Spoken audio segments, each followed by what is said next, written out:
They told me he was the one man I could never touch, but the moment his eyes found mine, I knew I'd already crossed the line. What happened next? I'll never forget. Hi everyone.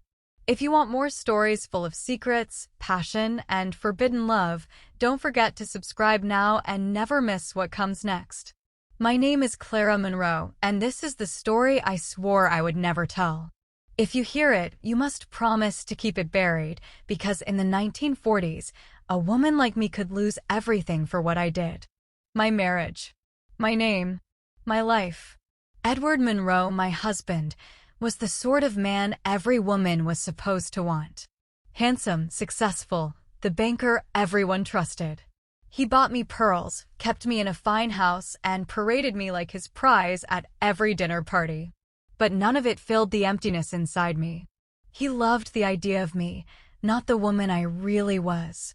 And it was in that emptiness where Victor Hale slipped in.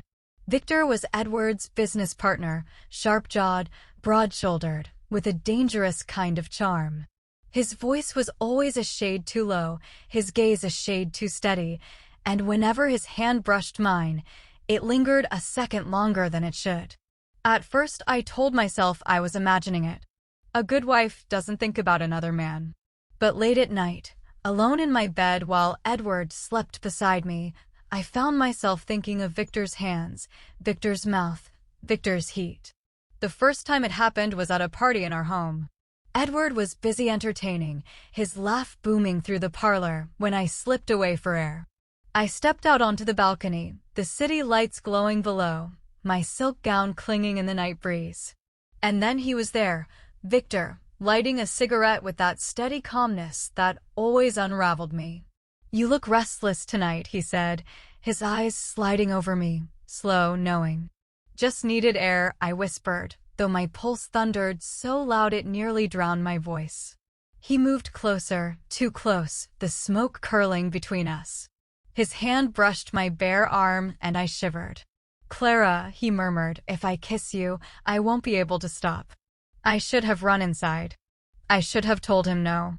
But instead, I tilted my chin up ever so slightly, and that was all he needed. His lips crashed against mine, hungry, reckless, like a man who'd waited too long.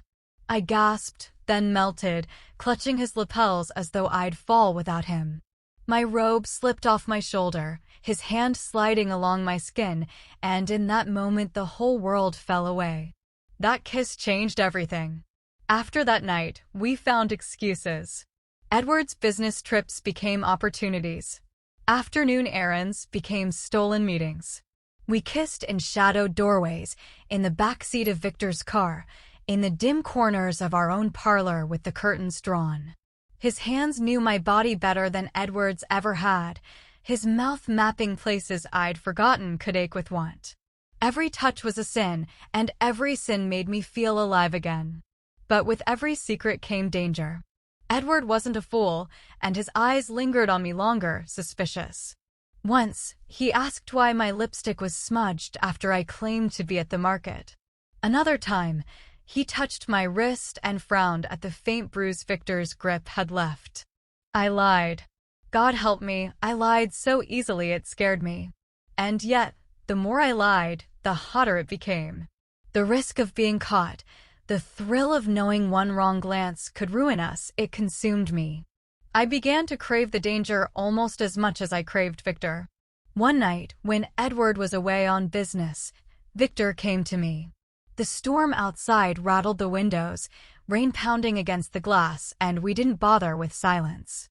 He pushed me against the door, his mouth fierce, his hands tearing at silk. I whispered his name like a prayer and a curse. We tumbled to the floor, the thunder covering my cries, and in that frenzy I swore I would never let him go. But Edward came home early.